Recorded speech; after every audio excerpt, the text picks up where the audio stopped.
You are listening to the Black Sitcom History Podcast with Shannon and Summer, where we explore issues from episodes of the most popular and polarizing Black television sitcoms from the 1970s and beyond. Welcome back to the Black Sitcom History Podcast. I am Summer. I am Shannon. And we are your hosts. And this week we're going to continue on talking about the Jeffersons. That's our Black sitcom of the moment. And last time we were together, we talked about season 1, episode 1, A Friend in Need. And in this episode, we're moving on right along to season 1, episode 2, which is called George's Family Tree. This aired January 25th, 1975.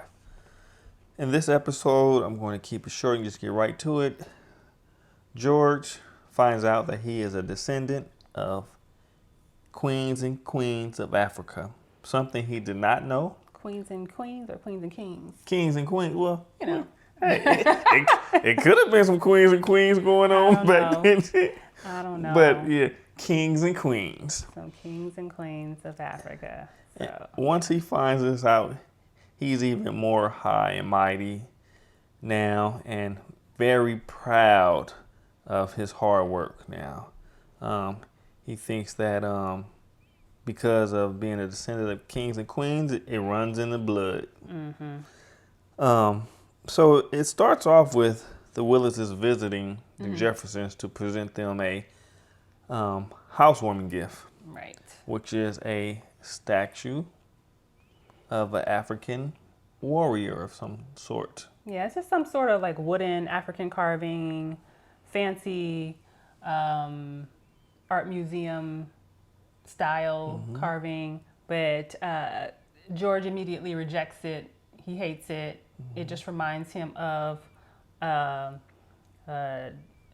dark past, humble beginnings, of a place where he doesn't want to associate with. And he talks about his father sharing with him growing up that his family were sharecroppers, and that's just not prestigious enough for the George Jefferson, because he is on top of the world, and his opinion is, he's like, well, it doesn't matter where you've come from, it only matters where you are. Exactly. He doesn't want to look back on his past. He wants to enjoy his hard work. He wants to live on top, like Summer said. Something funny is that Louise does not want to forget where she's from. She wants to be, humble. She wants to be humble and enjoy their lifestyle, but she doesn't want to forget at all where she's from. Right. Something in this episode, George is always trying to outdo the next person. Always. So the Willises come by for a visit to present them with the African statue for a housewarming gift. Mr. Willis asks for a drink. And George says, "What do you want?" Mr. Willis says, "What do you have?" George says, "I have everything you have." Everything. And he started naming off other things. Mr. Willis says, "Let me have a Rob Royal." Roy. Yeah. Right? And George doesn't know what it is. So he was like, "Yeah, I have that." Or whatever. And this is a drink I've never heard of before. And I'm not a big drinker, but I know drinks. Right. So at that point, George tries to go in the kitchen and mix this cocktail. Right.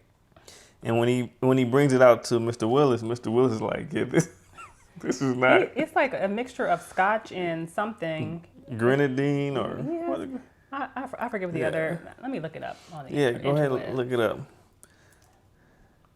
Oh, so let me back up. See, so when Mr. Willis asked for the Rob Rob Roy. Rob Roy. Whiskey and vermouth. Vermouth. Obviously, I don't know what that is. Vermouth. I think I'm pronouncing that right, maybe. Yeah. But yeah, whiskey and vermouth. He looks it up, and I guess he has like a bartending type or some cocktail book or something. And he looks it up. He's like, just put something in there. But see, George, he didn't even know it was a mixed drink. He just thought it was like just Hennessy or something in a bottle. And he said, yeah, I have that. Mm-hmm. And not until he looked it up, he realized that it was actually a mixed drink. What did he say? He said, give me that Rob Roy. And then Louise was like, oh, I'll give you that rum and Coke. Yeah, rum and Coke. Oh, yeah, see? Yeah, see? And we all know that rum and Coke, every black person knows rum and Coke. That's a go-to, rum and Coke. So George is still trying to play like he's been in upper class life for a while. Yeah. But I'm sure it's not easy coming from a lower class and trying to live the lifestyle in the upper class. It's things that you're disassociated with. Cultural differences. Right. Drinking Rob Roy's versus rum and Cokes.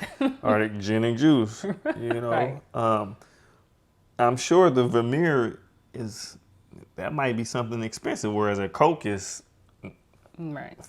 free. Everybody has a Coke in their household. Mm-hmm. You just have to pay for the rum.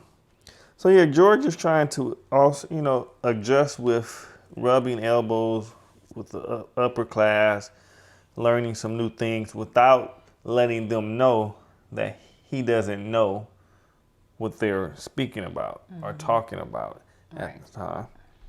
So, Mr. Bentley shows up.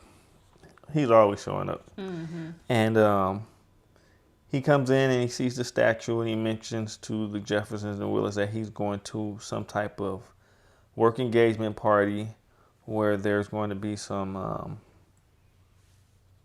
people who work at museums and things of that nature. And he can find out more about the statue. And then he talks about, George knows that he's descended from this tribe in Africa called the Ashanti tribe. And the Ashanti tribe and Takumba branch. And, but he doesn't know much about it. He just still associates, he specifically talks about his African lineage in comparison to what the Willises say about their family background. They have doctors and lawyers and senators and governors in their families. And George goes, we're talking about senators and governors versus witch doctors and spear throwers. Right. So he's like, that doesn't compare. Forget about that. Yeah. And I also remember Louise telling everyone the tribe that George was from, and he was trying to hush her. Yeah. He didn't want it to be known that he was from a certain tribe or whatever. Because, like we said, when he thinks of African tribes, he thinks of slavery, basically, which he wants to disassociate himself from. Which you should never disassociate yourself from your past whatsoever. And then in the next...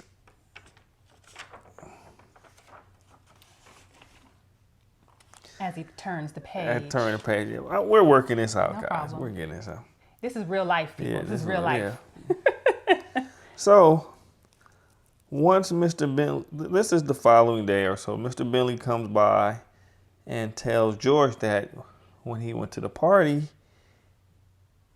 he told them about the tribe that George was from. Mm-hmm. The person that works at the museum. He told them that the tribe that they were from. And turns out that this tribe is of royal blood. Mm-hmm. Kings and queens. Yes. So guess who's riding the high horse now? Kings and queens. Kings and queens. George is very proud of this. he's looking for the African carving in the closet. He's like, Louise, where's that statue? In the closet where you put it. He's like, oh. Let's show this off. So now he's like very proud. Very proud. Yeah. But see, this is real life.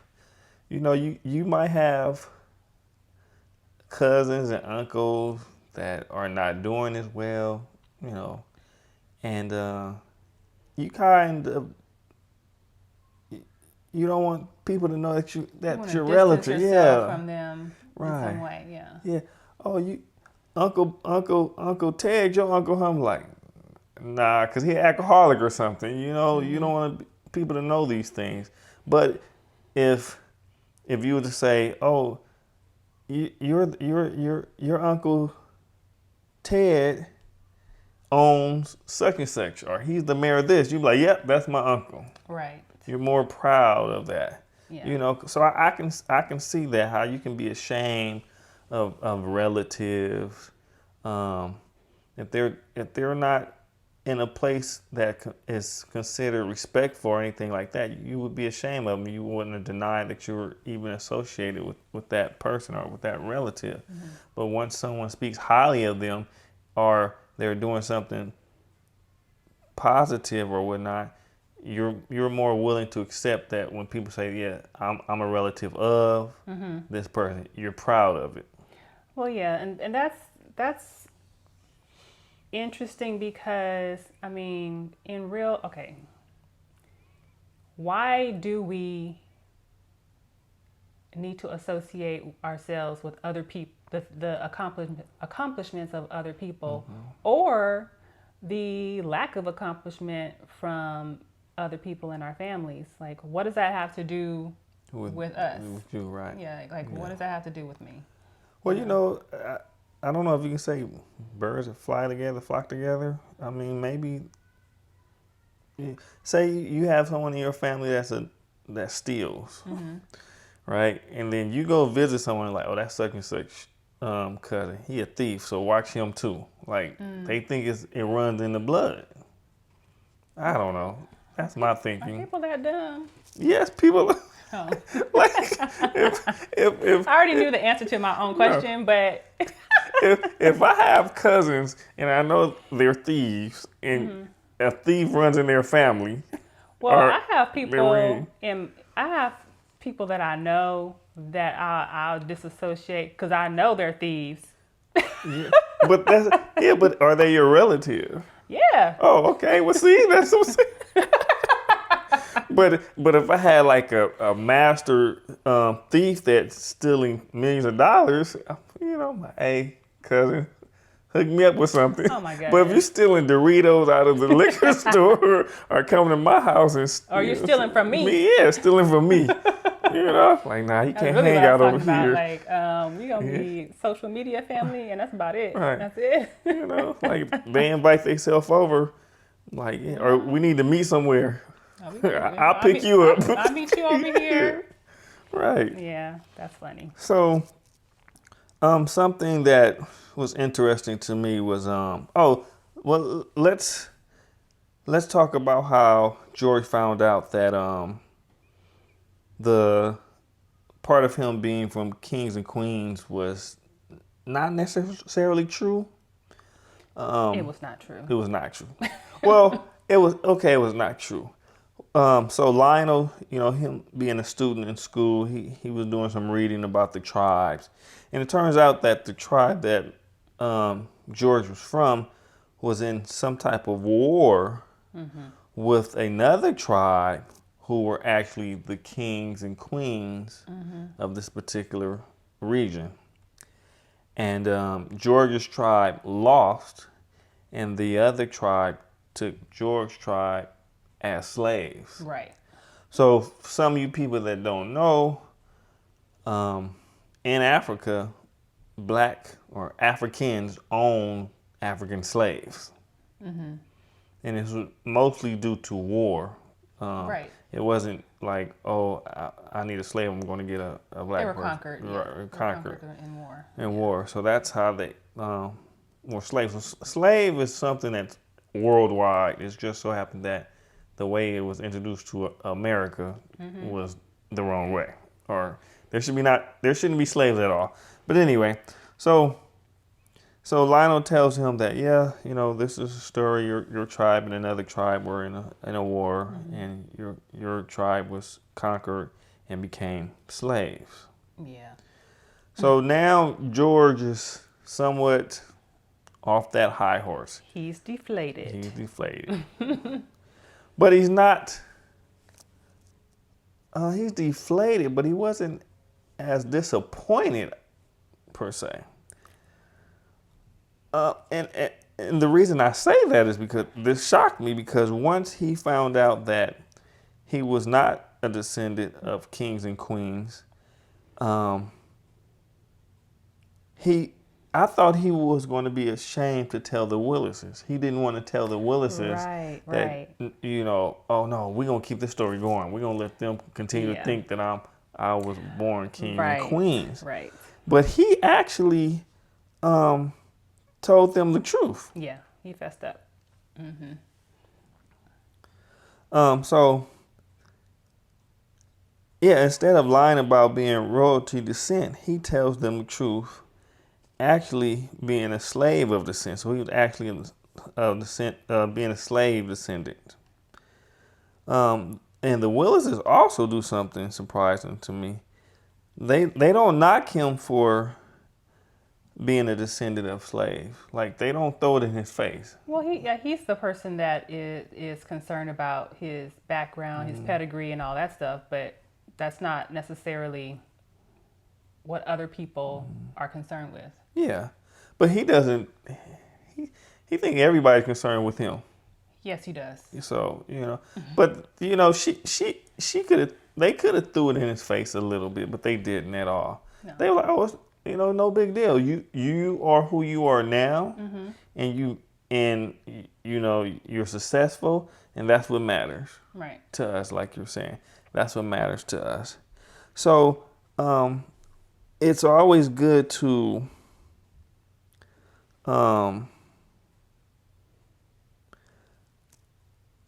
you have to learn to, what we say, congratulate, don't hate.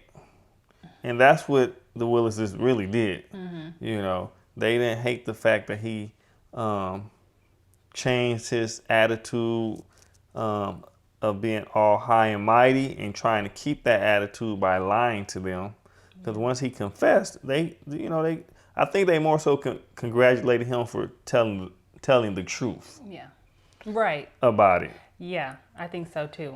And the Wees did too. Right. Yeah, for sure. And so that was something that I think I can practice, you know, congratulating people, encouraging people when they do what's right, you know, because people don't always have to do what's right. And when you know it's right, it's a good thing to thank that person or congratulate them or encourage them, because that will help them continue on that path. You know, whenever you knock somebody, you knock them, they might not show it on their face or say something right then, but later on they're going to think about it, like, dang, you know, I feel kind of bad about that or whatnot. And it's something that we all should practice. Yeah, I think too, when you are knocking people, it says more about you, who you are, than who you're knocking. So. Yeah, that's true. With all that I just said, that's all I was trying to say, and you said it in 4 words. Hey, okay, so I want to talk about some other kind of points that, like, kind of issues that we can, we can bring it back to this episode too, which is how it relates to real life. So do you want to take a break real quick, or do you want to talk about some more about the episode before we take a break? No, let's take a break, because I think you have more to say. Okay, so let's go ahead and take a break real quick. And we'll be right back with you guys after this short break. So welcome back. In this next segment of the show, Shannon, I want to ask you something. Okay, we touched on this a little bit Mm-hmm. You talk about it's not really good to disassociate from your past. You touched on it a little bit and why we might try to distance ourselves from certain relatives if they are not a good reflection on us. Oh, yes, that's a good way to put it. So let me ask you this. Do you think it matters where you come from? Do you think it really matters? No, it doesn't matter where you come from at all. No, it doesn't matter. Because eventually, as you grow older, you make your own decisions on where you want to go in life. Right. Yes, environment has a lot to do with it, but it's still the individual character and the things you might want in life. You might see some things that are very negative that put you in a more positive way. And then you see things that are negative that you think are actually right. Sure. And you end up in that lifestyle. But it does not matter where you come from at all. Yeah. And it doesn't matter where you come from, especially if you have a grounded, structured family that they know how it was and how it is where they are. So they want to do something for you to make sure you don't end up in the same situation. Yeah. I mean, but going back to what you said about environment, so now I'm going to kind of flip this because not necessarily someone coming from humble beginnings, but maybe someone who comes from an affluent beginning, like that makes a difference in kind of their outcome. Maybe not 100% of the time, but a lot of times where you come from, if you come from, it's like money begets money. Okay, so it seems like to me what you're getting at is, does it make things easier for you? Yes. Of course. Yeah. Of course. It makes things easier. And not just the money part, where you come from. It does make things easier for you. You can have two individual black people, right? You can have someone that grew up on a farm. Yes. And you have someone that grew up on the concrete jungles. And their outlook on life is going to be different. Way different, right. So as they become older, certain things are going to take place, and that will mold their lives for their futures. Yeah. Like the person that's born on a farm, you're used to seeing life, animals being born. You might have more value for life. Whereas if you're in the inner city, you're seeing a lot of death, people being murdered. You might become numb to that. It's no big deal to you.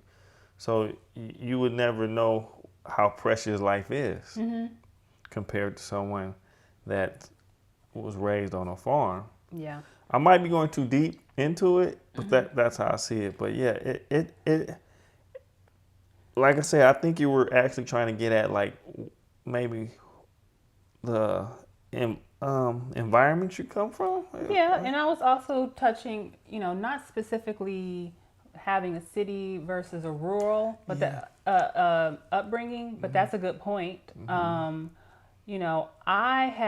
feel like I've been kind of dipped my toes in and out of different cultures just because of how I grew up. I didn't grow up poor, but I grew up, middle class, maybe on the lower end of middle class, right? I did have some opportunities just through school, and then I ended up going to USC, where, and I always say, if I regret anything about my time in school, was that I just didn't take advantage of making connections. You know, that's really the only reason why you go to USC. I mean, you're like, oh, it's a fun school. Like people out there, stop with this going to schools because they're fun and they got a good football team and the parties are fun. I get it. You're a child now, but I'm a grown up. Now I know none of that stuff matters. But, you know, the thing about that experience going to USC is that I went to school at that point. You know, up until that point, most of the people around me were from a similar socioeconomic background. Or, you know, maybe a little bit better, maybe a little bit worse, but kind of around the same, middle class, working class. And when I went to college, I met people who came from wealthy families, who were driving cars, you know, better than adults. You know what I mean? And better than the professors. But yeah, they were just like, came from balling families. And I was like, it was so weird to me. I was like, oh, wow, this is crazy. And I didn't know how to really work that whole situation. I mean, their approach to going to USC and going to school was like way different than my approach. It was just like, oh, I'm just happy to be here. I'm getting my education and I'm going to make something better of myself through getting this degree, not necessarily really making the connections, because I didn't really know how to do any of those things. And I didn't know that it was important to do it because culturally I just didn't come up in a way where that was important. I came up like thinking, oh, you get your education, you go to college, get a degree, and get a good job and live a happy life. Yeah, and that's it. It's more to it than that. It's more to it than that. But we're about to teleport to the future a little bit. The subject we're talking about now, it coincides with episode 4. So I want to back off. You want to teleport? Yeah, but I want to. Okay, No. I know what you mean. Yeah, I get where but let's just hold back on this one because we can go more in depth. Yeah. In episode 4. Yeah. About that. But go ahead. I want to say this. It's like you said. It was USC is about, of course, education. Yeah. Right. But it's about the rubbing of elbows, like you said. Right. And so in episode 4, when we get into that, we can go more into this. But yeah, so let's kind of save it for that. Yeah, we can save. That way you guys can listen in. I know where you're going with this a little bit. You guys can listen in. Yeah. Spoiler alert. Spoiler alert. We've watched 4 episodes so far. Well, hey, no, we watched more than 4. I mean, recently. Yeah. Recently. But yeah, so do I think it matters where you've come from? I think it matters, but then it doesn't matter at the same time. I think that there's a certain amount of, when you come from a place of having privilege, it's very possible to not have a lot of hustle, in you. You know what I mean? Because it's like, it's easy.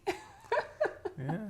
And when you pretty much don't have anything and you have to make something of yourself, of your life, you care to do so, then you got to put in some work. Yeah.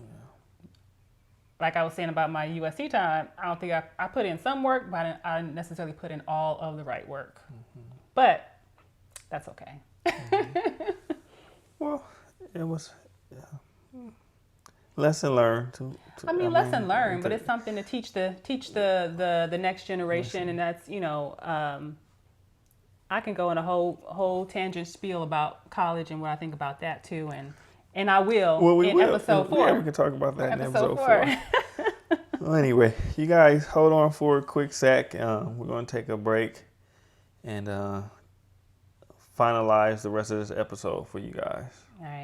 All right, we're back. And so Shannon, I just wanted to kind of finish up this episode, still talking about forgetting where you come from, and does it even matter where you're coming from?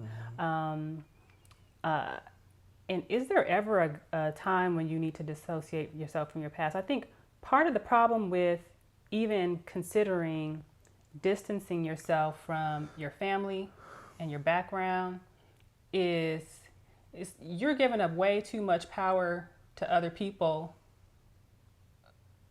and in their validation of who you are.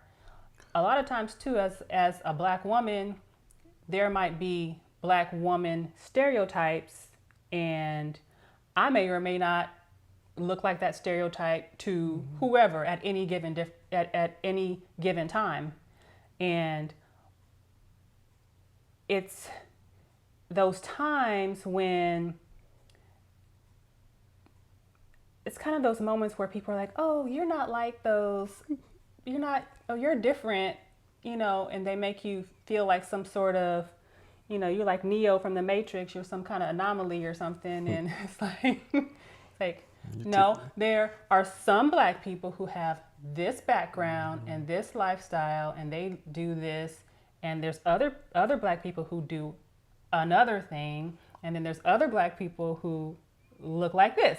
So there's all kinds of people. So anyway, back the point really being that is not, for me, I think you should disassociate yourself from your past and distance yourself if doing so can heal some wounds, like if you have a very kind of traumatic past or something like that. I think that might be okay. But when you feel like you have the need to distance yourself from your past because it just doesn't look good on paper to other people, that's where you're kind of giving too much of your power away to other people and their judgment of what your background is, what your, past, present, or future is. Yes. And that's the danger I see in trying to distance yourself from what your past looks like. If your past isn't something that is, filled with socially acceptable accomplishments that everybody reveres, right? Yeah, I agree. I almost teared up a little bit when you were talking about this because I thought about Nipsey Hussle. Mm-hmm. He's a millionaire now, or was a millionaire. Yeah. But he couldn't let go of where he came from. Where we came from. He let go of the lifestyle. Sure. But he didn't, because the story is he called the dude a snitch. So he's still living that street life. Mm-hmm. So you do need to disassociate with your past certain time, certain situations. Yeah. I saw an interview, I don't know, they were interviewing some rapper, and he told me, like, I very seldomly go back to my hood. I might meet some of my buddies somewhere, but I very seldomly go back to where I'm from, because I'm living a different lifestyle, Yeah. I have money moves to make that are now legal and things like that. That you can't do. That you can't do. I can't hang out with my homeboy that has a felony, and I know he's strapped all the time. I know he has a firearm with him all the time. I can't get caught up like that. Yeah. And lose what I have. Now, Nipsey, yes, he was definitely helping his community for sure. But he couldn't leave the hood. It was he had friends and family that could have taken care of things. And he did, but he was being who he was. The story goes, one of his buddies just got out of jail and needed some clean, cool gear to wear, and he was like, why not represent my label or whatever, my line, right, and come to the store and I hook you up, whatever. He was doing the right thing. But you just can't go back to that lifestyle all the time. Some things are not. Yeah. And it's no. There's nothing wrong with being from the inner city. No, we're not There's saying that. There's nothing wrong with No. that. And there's all sorts of people Mm-hmm. who live in the inner city. Mm-hmm. But if you yourself happen to have lived that fast life, lived the, gang banging life or whatever it may be, if you lived a life that could put your life in danger, Yeah. and you make it out, Right, but kind of go dip your feet back into that, you're just making it dangerous. I mean, any person that goes in and out of the hood, that's just a regular working person, might not have that issue. And what I was going to say to piggyback on that is, that's one reason you try to be whatever you are to get out of the hood per se. Sure. What rappers say, when I make it, first thing I'm gonna do is buy me a house. I'm gonna buy my mama a house. That's the first thing they say. Yeah. So yes, there's certain times you definitely need to disassociate with yourself from where you come from. If not, try and enlighten the people that still live there where you came from. That hey, and Nipsey was doing this. He was producing jobs for people in the neighborhood. So that was a huge plus to him. I give him kudos for that. That yes, he was helping people. Like, look, let's start this so we can start. If not getting you out of the hood, let's make our hood better. Right. Let's be for real hood rich, Right. but show it, because hood rich, that's just somebody driving a $9,000 car to live in an apartment. That's hood rich, but he was trying to bring like wealthy hood. Right. Like real rich. Right. So yeah, it's like I said, and we will wrap it up. You at times don't be ashamed at all where you from and where you came from. Right. Just look to where you want to be and where you are going. And just don't forget that certain times you will have to disassociate yourself from where you come from. Like, for instance, you have people that have like that work voice. And you have that person, if you run into them on the street, like, you don't talk like that at work, So that's what I'm really getting at. Things like that. You have to play the role. So to play the role, you will have to disassociate yourself from where you come from. Just don't forget and don't be ashamed to let people know still, look, this is my background, but this is where I am today. Yeah. And this is what you're looking at today. And yeah. Exactly. Exactly. So I had a buddy, he went for a job interview. He said, Shannon, I'm concerned that they're going to just look at what's on paper and read what some things I've done in the past. I'm like, look, man, that was several years ago. You're a changed man. Do you think you're a changed man? He's like, I really do, Shannon. I was like, well, I pray that they see who you are. See what you can be. Right. And when I talked to him today, he's like the top man where he works, and people say, we're so happy we hired you, you succeeded our expectations or whatever. So just don't forget, because you can end up right back. Yeah, you definitely don't want to forget for a couple reasons. Don't deny where you come from, because you don't want or need to have other people having control over how you feel about yourself. And also, if you've done some dirt in the past that could harm you, don't forget that either, so you don't end up back there. Right. Like, remember what the repercussions were. Exactly.